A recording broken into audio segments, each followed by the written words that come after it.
Hi guys, you're really welcome to this channel, NarcCon.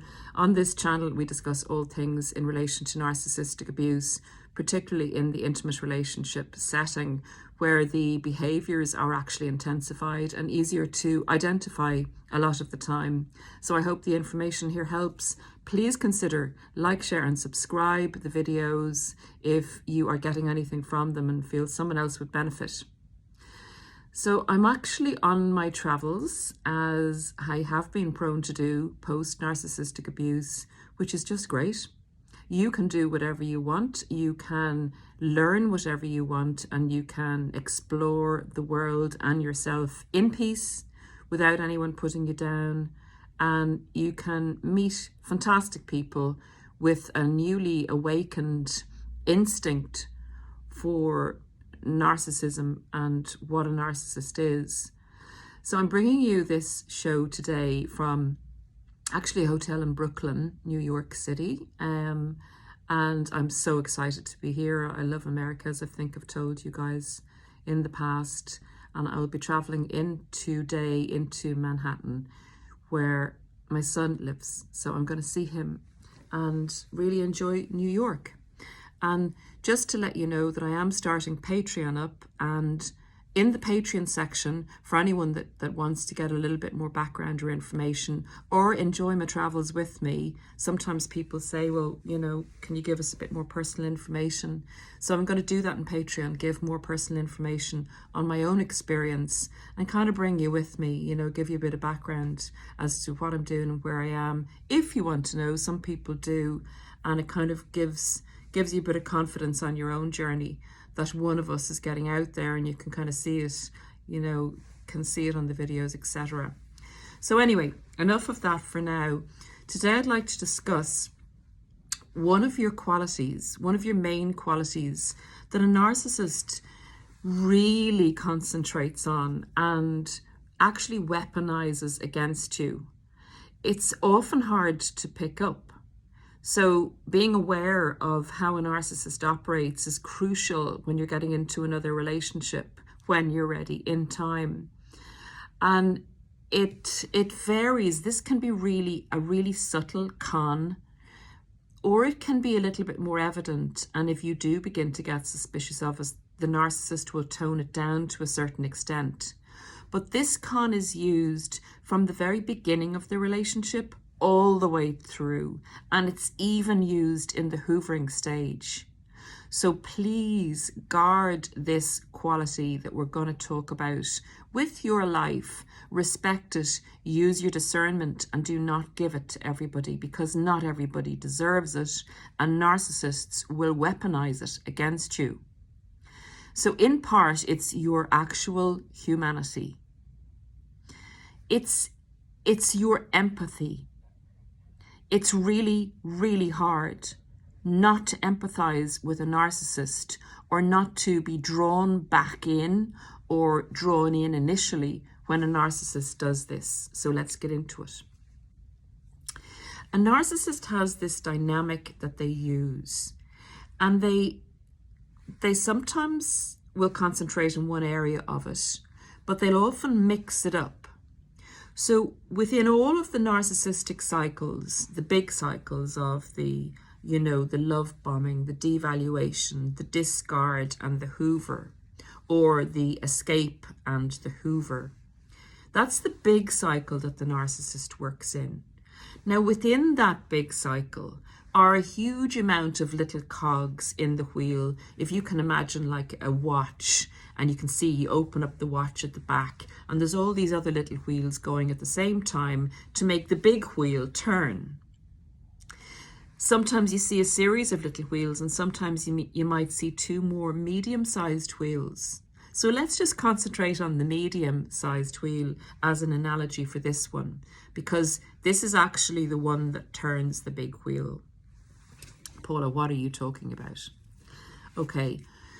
Narcissists use a wheel or a dynamic of victim, overcomer, and hero.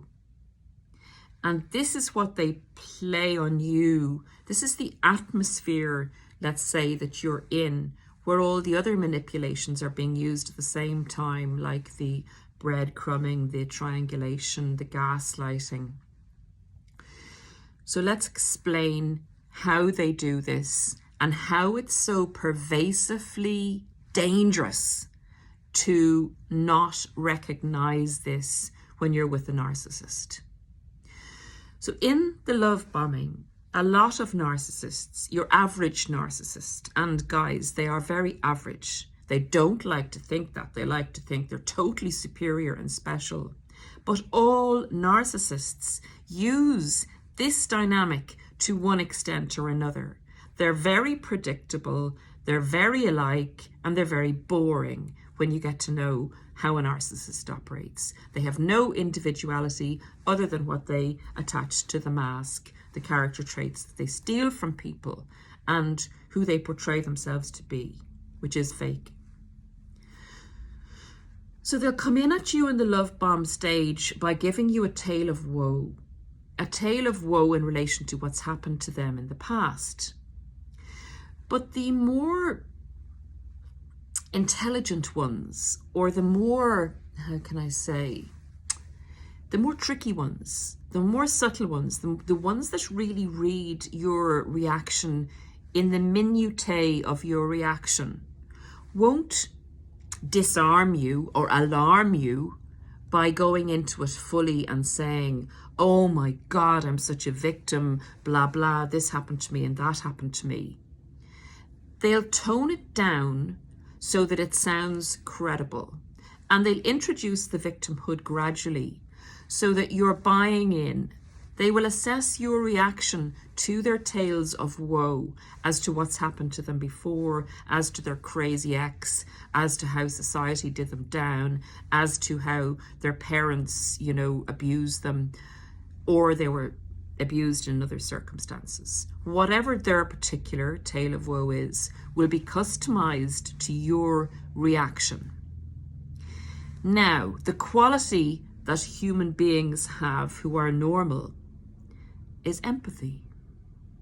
It's very few people that cannot get their empathy to be triggered when they hear of somebody else's suffering, particularly someone else who is also, love bombing them and making them feel great, etc., etc., and using all the little cogs in the wheel of manipulation on you at the same time.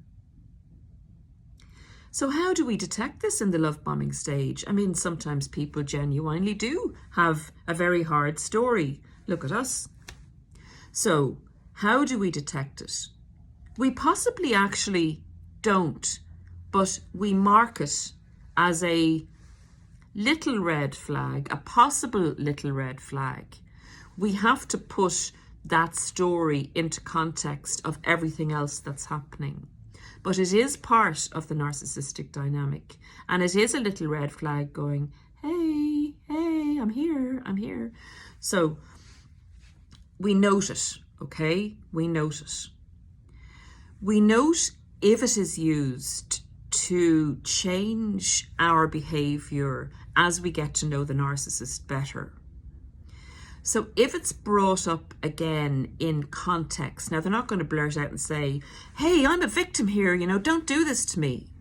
They'll drop it in subtly, under the radar, out of left field, in relation to, I'm sorry, I'm a bit, I don't trust people very well, and I'm a bit paranoid, and, you're complaining that I don't get close to you, or I don't open up, or that I avoid things, and that's why, this happened to me, and, if you work with me.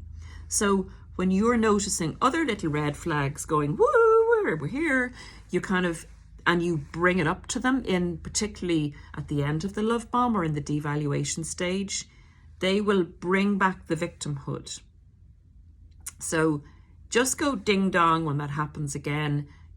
Keep the notes in the back of your head, access those files, have a little red flag drawer. Don't be over paranoid about it. Just see if it keeps happening anytime you make an objection or ask for your needs to be met. Be aware of it. The next phase is the overcomer. the martyr. Some of them can go really martyry, and the others will kind of go strong, stoic, soldier, overcomer. Another really attractive quality that an empathic person is drawn to, a normal human is drawn to, someone overcoming the difficulties that they've told you they've had, and your admiration is raised. And also, it's a gaslighting technique because you're believing in the quality of this person. You're believing that they have these strengths and qualities. Now, be careful of the overcomer, because as they're doing the overcomer act, they're actually asking you to support it. And you may find that you're financially supporting their overcomering. So when they're, trying to make the most of a bad situation they're in, maybe it's to do with their ex, won't let them see the kids, or their ex needs more money for the kids and won't let the narcissist see the kids unless they do A, D, C, B, G, and F. And they hand those over to you and say, well, would you mind the kids, or would you do this? This is just an example. It can be over anything. It can be maybe paying their debts to help them do the overcomer, the stoic overcomer.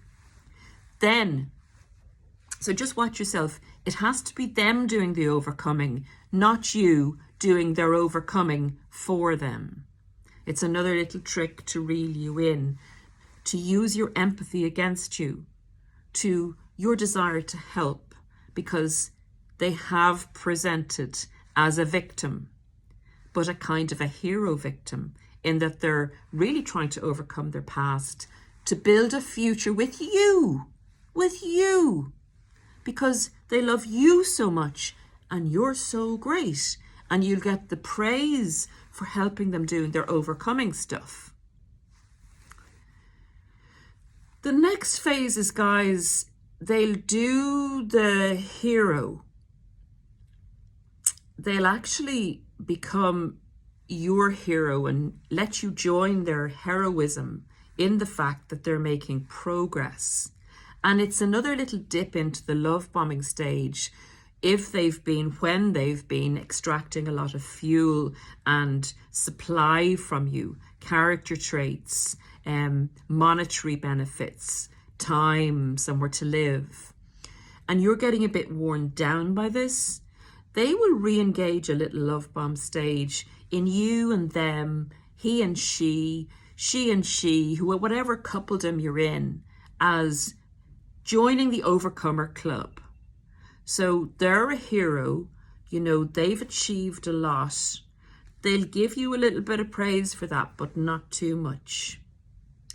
This is the dangerous stage with the narcissist, because they're delusional. They are totally delusional. When they get empowered up with all the fuel that you've supplied them and whatever else they've conned out of you, they get so fueled up that it's at that stage that they're looking around for greener grass, because they feel, and I'll do a video on this, they feel invincible. And you, unbeknownst to you, in your support and empathy, have built them up because you've wanted to help them overcome their victimhood. You see how it all plays. This is a very important cog in the narcissistic abuse cycle, very important part of the wheel that turns the cycle. So understanding it is vital to knowing if you're with a narcissist or not, and to protecting yourself going forward. You probably will say, well, look, how do I become aware of this? Because this is going on in the background. It's under the radar. Guys, you look for equality in a relationship. You are not there to be a supplier. You're not there to be constantly supplying another person with validation. You're not there to constantly rescue people or to help people or to have your empathy abused. And this is particularly important in the Hoover cycle, when for all the things you've done for the narcissist, they will re-engage in this cycle. They've gone off, or else you've escaped from them after going through tremendous abuse, and you're on your recovery path, and they come back with a very sad sob story again about how they shouldn't have left you, how they didn't appreciate you, or they won't, or they'll do less, or they'll kind of say, you know, they'll still be on the down low on you and saying that if you improved, we could get back together again. But they will be re-engaging with their victimhood, in that it was helpful being with you, and they have kind of come a cropper and fallen on hard times. In other words, the new supply seen right through them and booted them out the door, or whatever else has happened in a disastrous life, because they do become delusional in when they're powered up. They do go off to bad situations. They do leave good situations, always.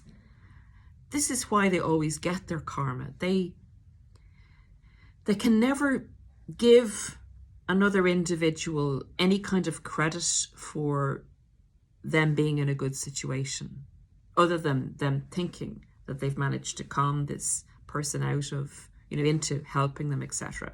So the victimhood will be started up again in the Hoover, the pulling on your empathy, and particularly if you leave them. That's a really, really crucial one.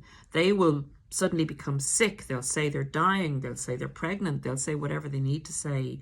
They will become a victim again to engage you in helping them overcome and validating you again as a helper and a rescuer and a lovely person who really does want to give your love and empathy to another individual because you're a human being. Guard this quality of yours.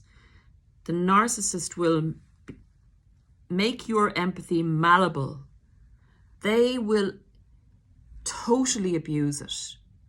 They will pull at your heartstrings. They will make you feel bad for not feeling sorry for them. It's crucial that you guard that part of you with your life. Because once they pull on that, you can get yourself into the most awful of situations, particularly when they're hoovering. It gives you the false impression that one, they need you, that two, they appreciated you, that three, they genuinely love you, and that you're the one in control because you're giving the help and rescuing them. That you've nothing to lose because what you're doing is a good thing and the narcissist will appreciate it and love you all the more for it. That's not what they're doing. They're using your empathy as a pathway back to your self-destruction if they're a narcissist. So guys, I hope this has helped recognize one of the cogs in the wheel. It's really hard not to be empathetic to another human being, but if you want to give your love and empathy, you have to give it out and watch what comes back to you. You do not have an endless supply of energy, love, and empathy. You need to keep 50% of that for yourself if you're getting into an intimate relationship with someone else. And you have to see 50% of that coming back to you. And I know that's not the way you think. It's not the way I thought. But now, I don't want my life to be over. I want to be able to love. And I want not to be a burden on other people. So I want to be self-sufficient. So I cannot afford, and you cannot afford, to let yourself be destroyed.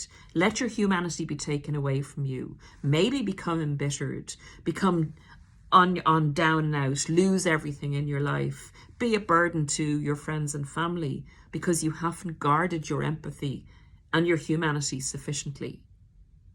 That's it for now, guys. Don't forget to please like the video and share it and subscribe if you'd like to be part of our community. We'd love to have you. So thank you, and I'll see you again soon. Happy days. Bye for now.